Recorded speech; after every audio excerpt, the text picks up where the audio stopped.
أعوذ بالله من الشيطان الرجيم بسم الله الرحمن الرحيم السلام عليكم ورحمة الله وبركاته إنيون لا بي جماعة كي أنا مسولو نتندين نمو الدخو الدنيا الكومتانيخو مصطفى ساواني هل كنتم بارين يا كنترولا هل كنتم مسلمي يا كنترولا hal konton komben tal jang ko xanyo xonna do silo kan silo memo siratal mustaqim silo tin se dunya in soto nyaadi manfo al kiyamata wo be fono na lon kon na al hajigo do le honna ni wala mo usman siseti kindia kasia de waxto yento abe majigine bulwa foni ke hala kanu hala kitabo kanu hankila kanu abala sunno la fasaka wokona la naji wala hadale kan wala hada membe mahammerin wala hada men kan nga hakili to aku wala hada men na munafan habu wala hada men ni hala sabati is ala soto wala hada men hagole alama wala hada men nin kilalu kita ko wala hada men na sabati wala hada jo mamuyinti yinnamu tauhido ala la kidim bahayala sabati hadino yi buladino yi ko ikome anata nyamenna halalon alati hadan khaniyama ko muhammadu rasulullah sallallahu alaihi wasallam ala kilalam tawhido yi inshallah bena la lon na talme bi tulmaluna ala hadon na karamo usmani ala nyasi faru abi bi fatam fanshirin ne isa fahamula afahamu nyama woto ni memba fe ya tawhido lon je wala hada folo le kan insha Allah wala hada bulu kutal benaren ne tawhido fanan bululuma bar wala hada men muyinti abe tahadin da wala hada sabahan wala hada nane wo kola tawhido wala hada kutal benaren ni fanan kola insha Allah ben ala wala fanan kan baraje ya bulu men kan nyimmo wala hada fololati alhitul malo na karamo wala usman sise han wala hada nyim bandula ba fala na karamo yen ko bismillah. أعوذ بالله من الشيطان الرجيم بسم الله الرحمن الرحيم الحمد لله رب العالمين والعاقبة للمتقين ولا عدوان إلا على الظالمين اللهم ربنا لا علم لنا إلا ما علمتنا إنك أنت العليم الحكيم ربي اسرح لي صدري ويسر لي أمري واحلل عقدة من لساني يفقهوا قولي والصلاة والسلام على رسول الله محمد بن عبد الله وعلى آله وأصحابه ومن تمسك بسنته إلى يوم الدين أما بعد السلام عليكم ورحمة الله وبركاته بارين مسلمولو مبالو كنتونا بارين جهنغولو مبالو كنتونا كنديا بارين جمالو مبالو كنتونا سيت Union de la Paix جمالو مبالو بيلا دنين كنتونا فمجيغو كنترولا نالو مبي كنتونا مبابالو مبي كنتونا bari musolu mbi kontonna tatalu mbi kontonna mfulangalu mbi kontonna dokholu mbi kontonna fin kita na melati bi mbal bela den kontonna siwo kontrola barinya kontrola famajigo kontrola kontrol be kola be tanturo damtala altala tantu dante tanturo minna khaman saba tantu dante tanturo minna wallahi be altala tantula masaba min sangulota khadugu kulota khala nemo imbeda khajidinka be masaba tantula masaba min jinnoluta kha adama dinga luta alaku ngati masaba kilin ahad hat masaba kilin batu masaba min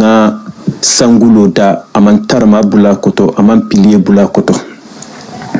masaba min tiloda masaba minga karuda masaba minga luluta a be masaba in tantula dante tanturo minna masaba minga kuntigiba Muhammad sallallahu alaihi wasallam ta akajum minta ama sufata anta sufatala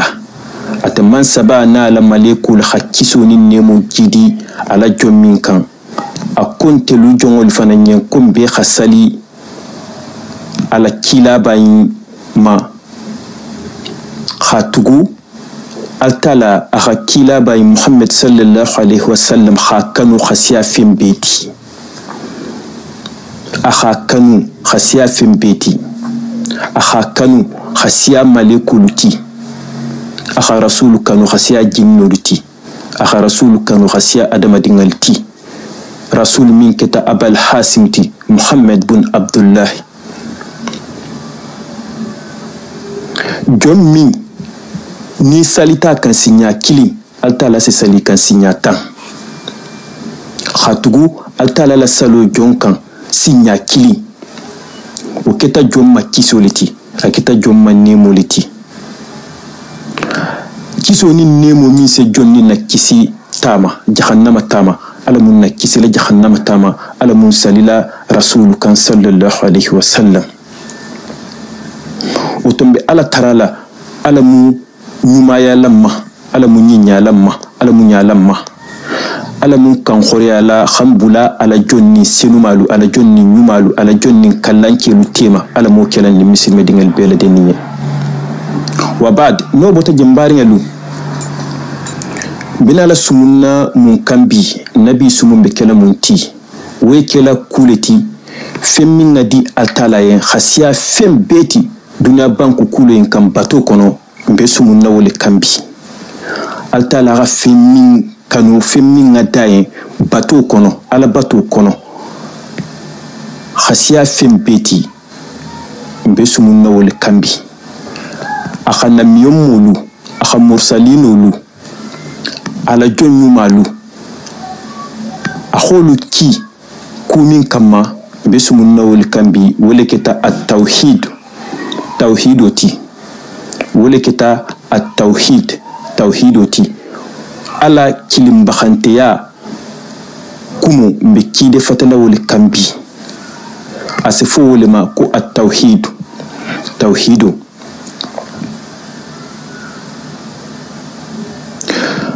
mansabala kilim bakhanteya mansaba minga sangulota khadugu kulota mo fuy meno ke la fatima saba besumu nawal kambi minga sangulo da mbari khadugu kulo inta adama din fuy le meno fanana dunya banku kulo inka nati mansaba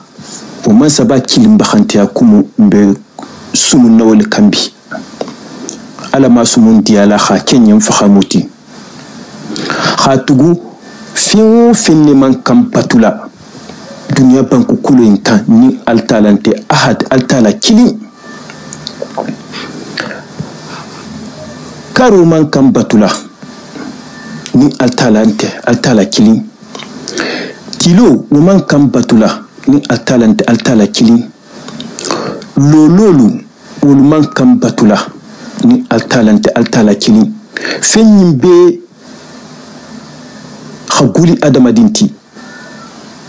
adamadin man kam batula ni altalante altala kili mo man kan de maro nyini na karola khade maro nyini lolola khade maro nyini tilola khade maro nyini adamadinna fendola hijigo sembatu fendola ni altalante ahad altala kili nimbe jigo ni hakilo be semberi altala man sayalito donc adamadin ne mankan fen fin ijigo sembela nyini to kha nyini la kha demar nyini la minte altalati donc fen nyim bebe sujudi kan altalale donc adamadin fanan kanta bato kerenna kha khalisa kha toben kha tilin altala kilindela ahad altala kilin ube kanta kila altala kilinde woto njanga min fono sine nin tambitanuna bena la musa bala kumo kono kumo ni be musa bala kono na foto ko tawhido souvent nzafon ko tawhido be botaminto akumo botaminto mu tawhido fanti parce que na société le konobi be safo ko tawhido si ya be ko tawhido jahangolu ko tawhido fulul ko tawhido sosul ko tawhido maningal ko tawhido kisilu ko tawhido marakhal ko tawhido arabo lu fanjadi ko tawhido yim bota minto parce que be sa fo tokonya kilindema et pourtant na kante tawhid on tjanga kanti mais be sa fo tokonya kilindema ko tawhid men na kante donc utosine tawhid o mumunti tawhid o famu arabu kanditi arabu kan tawhid o famu arabu kanditi o signification mumunti kilin kha ala kilim bakhantiya ikome ni ko wahid kha ala kilim bakhantiya ou bien na faut ça par exemple wahada abata ala kilim bakhantiya yuwahidu ala kilim bakhantiya tawhid ala kilim bakhantiya kumu tawhidu fan koto moleti wahid wahada yuwahidu tuwahidu tawhidu kumoliyenti kha ala kilim bakhantiya bela kha ala kilim bakhantiya iha min belo kilim bakhantiya bela mbaringe kuma janjama bale mot kuma dunirin bale mot kha ala kilim bakhantiya bela kha demaro nyini ala kilim bakhantiya bela kha sujudo ki ala kilim bakhantiya bela kha kontofulo besara ala kilim bakhantiya bela nin fem man kankela adamadin wo adamadiyen aman kankela jinne aman kankela malika ya aman kankela karo ya aman kankela tiloye e ka fem wo fem nyini la hi sembo to ibata sirku ke ibata fulaka alama me fem mi mute ni hayn be keren kilim bakhantiya bela khake altala bati kunnadia ibata tu tawhid mo khol tema ni altala dunga jontu tawhid mo khol tema bata ke kunnadia bati alama mbulalaw kunnadia kono oto na futa ko tawhidu ko hafin do kilim bakhantiya be kono donc hafin do kilim bakhantiya be kono fennu se kilim bakhantiya kono sigdula majilu benalo le fola sain sigdula ma sabo benalo min madanna sain atala le kilim bakhantiya ase kunyine lu kono ngena la fenyinu mi maternité u folo kitamunti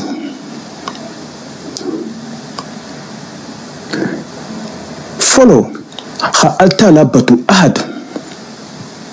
ha kilim batu ha batu beki altala ye uma foloti muslimu jongo ha altala batu altala kilim ha batu be khalisa ha ki altala ye umu tawhidu kilim bakhantiya kilinti afulanja kha ala ke kilinti kha ala batu kha ke kilinti kha lon ko altala kilin de kha dunya titugo fempeta altala kilinda sanguloda altala kilinde kha dugoda altala kilinda kha malekuluda altala kilinda kha jinnoluda altala kilinda adama dingalita fenwo fembe dunya banko kulenkan altala kilinde khanyim peta khakewo kilinya bakhantiati khaf ku sembo bi altala doronde la fenyim bebi lalal fo altala mansaya jonga sedia o ma ni sedia to ma isatere tawhidu bata sabati bulu asabanjang khafo ko togo lentiji dunya banko kulenka makhan kutu lentiji dunya banko kulenka bato se ke minye ni altalante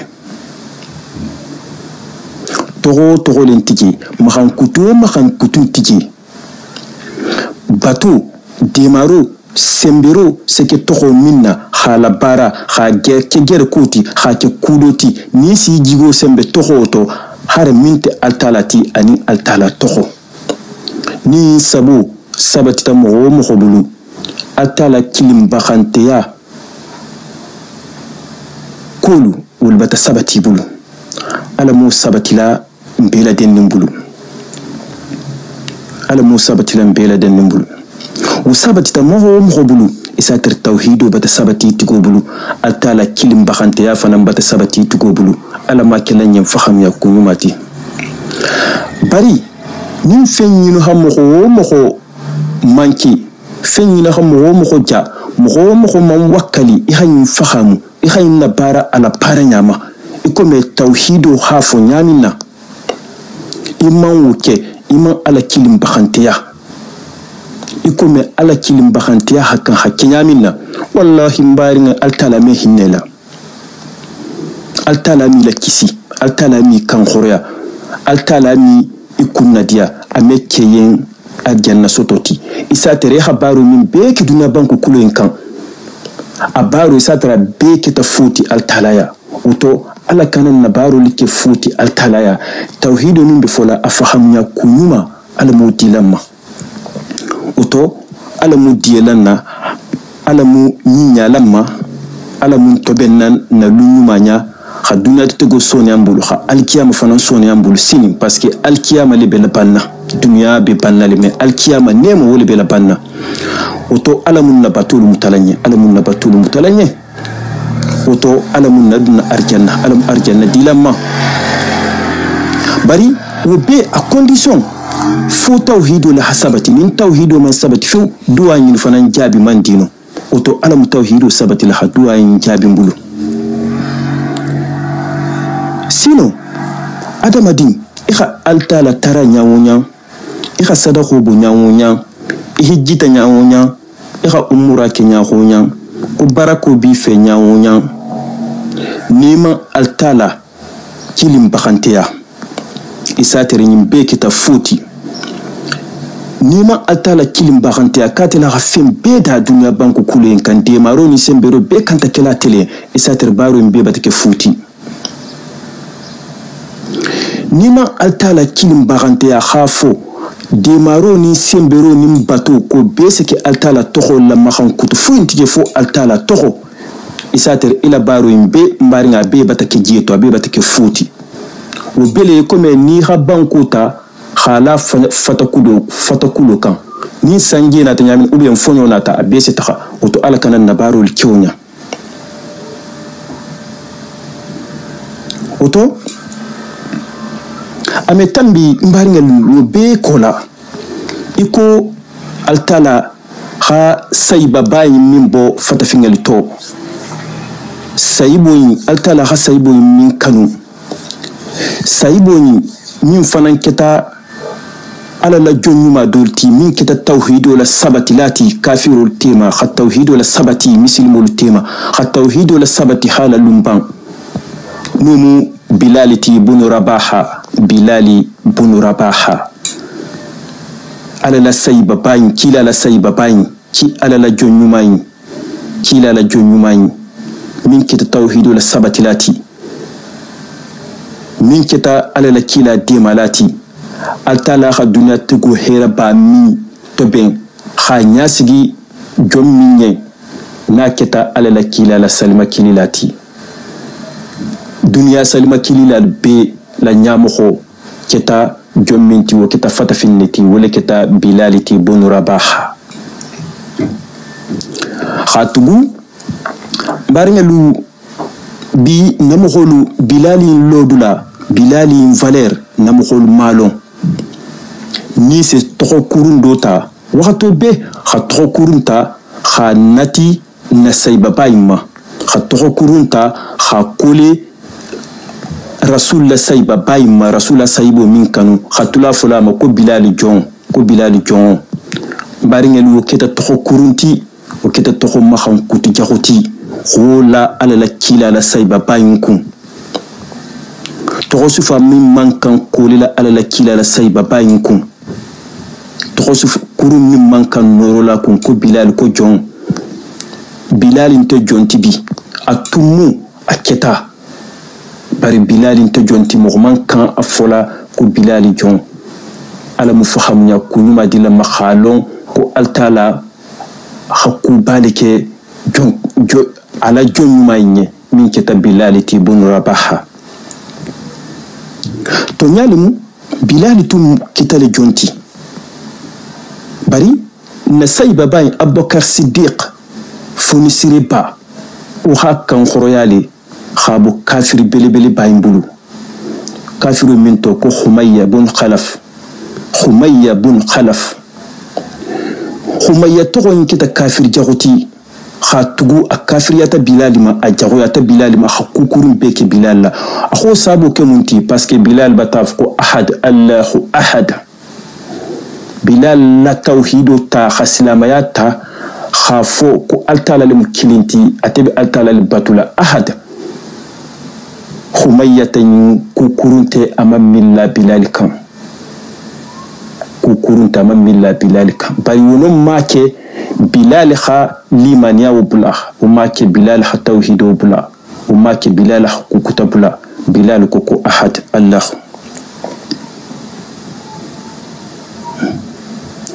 ala la kila la sahiba bayi a continue ta kuma kilin ma ko altala mu kilin ti kilin altalati jon kanti sembel alalla jon kanta de maro kel alale jon kanta altala li patula nim mo holbe to kurun talabi khalawkum bari o fiman bilal ampesi kha ala kilim bakhantiya kumobula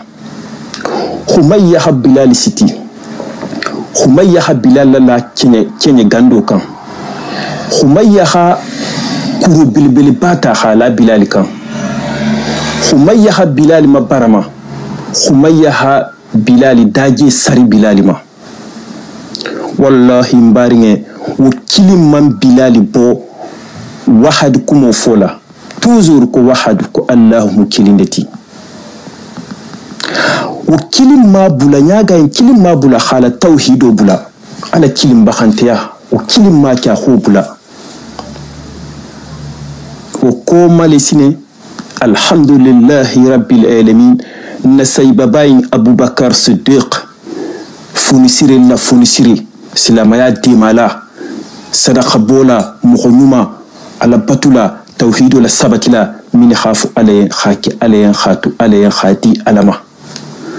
wuli nata bilali san kha kan khoreya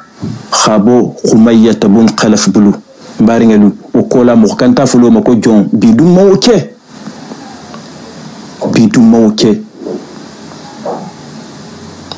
mawke donc altala min moke aha hera bayin beta khana bilal ke ko jon ko alala kilala salima kilila mbaringe alala kilala salima kilila he bilal halodula soto ala halodula di bilalima ihana la saxa ko foloto mo min tumbe mo hol koma foloto mo min tumbe jateri ko valerin tala foloto mo min tumbe ko fata finnemu foloto mo min tumbe kui khamuta khabula jonya julola altala na tolita khabula mokhol benya altala kholita khana bula mokhol benya ala hakuke bilal ende khatugu bilal aha ala kilim bakhantiyale aha ala kilim bakhantiya kumofo aha kilim bakhantiya kumofo na sabati kafirul tema bilal inketa habasangoleti bilal ha dorme fulalbo kha makka masoto yo bilal akhi sara anana baba la imo sabali adogo kilimbije ko abdullah abari muso bije ko salma bilal hi sara kabe bola khana makka jaha altala battaha hera bayin to bayin hera bayin siganya bari fo ha tambi nyaga into nasi hera bayin soto min kita alala kila la salma kililati dunya salma kililal be nyamo ko o kita fata finti o to mbari ngelu fata fingelu ala mun kila توحيد فحملاتي أنا ممكن توحيد لسبتلاتي أنا ممكن دينو لسبتلاتي سورتو توحيد خاطو توحيد هدي أتالا ينخسيا فين بيتي توحيد هدي أتالا ينباتو كنا خسيا فين بيتي أتالا خايم بيكي بلال يمونا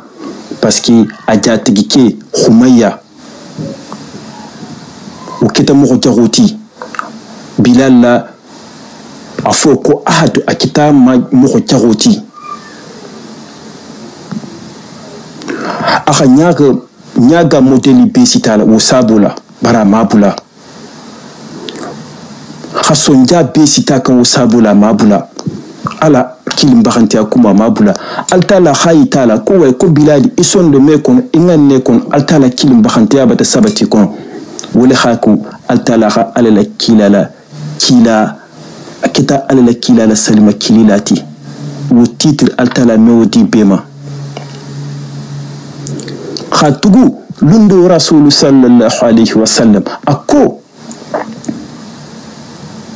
ako kabidunal arjanna lundu altala lo khoyitala siboto akhofu sayboliye ako kabidunal arjanna lundu katibi sigirin alas nyokome jema kamper kala nyokome jema julu obe mutarim bilal bulu bunu rabaha kibelun nasati kutala arjanna baringelu ali nasahadi alhafata fi na puissance la saha alla kila bangir kan munti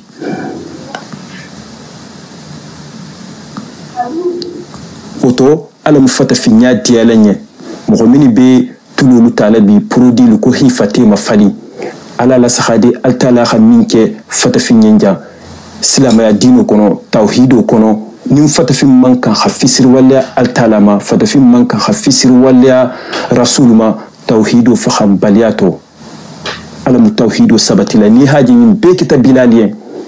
ala tawhido la kus muto sabula ala sabula ala khayim bekay oto ala munkela tawhido fahamlati khatugu lundu rasuluna ta tereli sayibu be bilal majelila kufata fi waha bilal sunu donni bari isaki kiliyala anim majeliru bari sayibu bento mahatiro bata bilal sunu donni rasul nata bilal kili aku bilal nema jikija bilal nati siki akabulo ta khala bilal kam aku bilal ma bari nga khabulo la bilal kam rasul sallallahu alaihi wasallam akabulo la mukho kan anema bulo ahera bulo wallahi tigo mejani rasul khabulo la mukho kan nemo kan itigo mejani akabulo la bilal kam aku bilal ma ki kana sunu fata finyala ijisu kana kasi fata finyala ako kokuna ni biji ko khafindiyante umtama selu fata finyati kokuna ni biji ko khafindiyanye ako bilal makia kuna nolon ibe sigrin saibul tema bilal ko komalo ako bilal mako nyala sahadi bilal khakuna wal khanyalo rasul nyato rasul kama sallallahu alaihi wasallam kunya binyadi bilal ko jema anin fimma ko jema anin fimma ko juma se baro ke betege ko suma juma se jero ke bilal ko am ko fimma le se jero ke ko sayibo in fana nyala sawa ka bo nyala ka antunya ko bilal ko ka bo nyala ko ngafoye ko nya kulu fini ko yinde munafanga bo yinde valeur habo yinde mu adama dinna ko beti ko sabula wa hafindi yankili kari mansunu fata finyala aku kufulanjan aku bilalima ko bilal ko kuntinyo la sahade bilal hakunna wala hakuntinyo la sahade aku kon kuntinyo binyadi kabe finni ko sayibo kuntinyo la sahade kabe finni ka ko bilali kon kuntinyo la finni ko hafindi yalenye ko to kari mansunu fata finyala asabanjan aku ko altala kha dali ala qur'an ko arjanna khurul ayni musul kulu nya kulu libe finni dik qur'an ko sabu la konte be laban arjanna de ko sabu ko khafin dialenye ko to kari mansulu finna annani njan rasul sallallahu alaihi wasallam ako bilal mabun rabaha ako ko kitabu min bebiji kitabu min be jikita safiru min be keri kise kitabu lisayin afatolun te couleur kilinti ko bar ko safiru min be seke kitabu kono ka be seke fimalila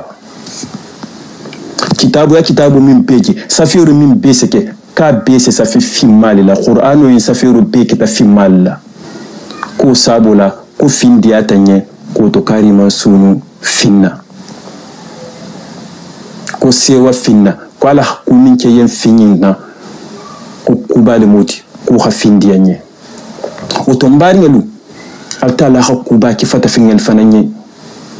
fata fingelu siyaman de fanan nyagata dina ko inna nyagata tawhid ko la donc woto khayta baringel la khafu baringel ye bunya kono famma jigo kono sewo kono khafo fenwo fendente dunya banku kulo yinkan min ngadi alaye bato kono khatawhido si alam tawhido sabati lambulu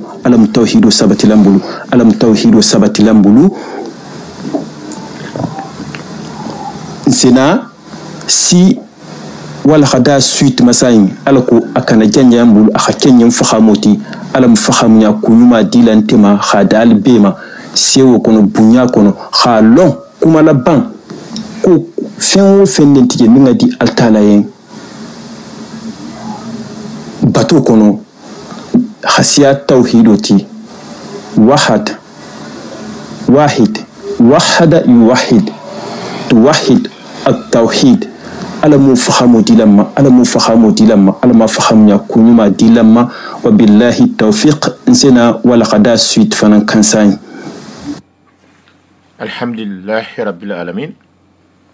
الحمد لله رب العالمين كبركة ندينك كبركة مارنا كيمانا مسمالو أتدمن جناين نمي توحيدو البتا فهم توحيدو مومنتي halayin fanan kan mo mo fente ala hidahi kenyamen man so la fondin siriya tanto ahidahi kenyamen khasiye way fanna amman kuke kunta menna albataje fatfingala pilasi wala moti o fanan ma fo katala hisa fata gelti o ngai tade don tawhidu ala ko man so hidahi kementi sewa ha tanturola batana wala hadano hake kilina tinu bare tribato talala arko lamero hasoni ya mo bulu insha Allah ni shuiti fana menar ngole ti sayin alako no hon fahamo se tara koto hafalen ko salamu alaykum wa rahmatullahi ta'ala wa barakatuh alna usman sisel trambato kindia kasiya de waxto en to bulwa ntedni aldo aldingal ko mutani Mustafa Sawane salamu alaykum wa rahmatullahi ta'ala wa barakatuh.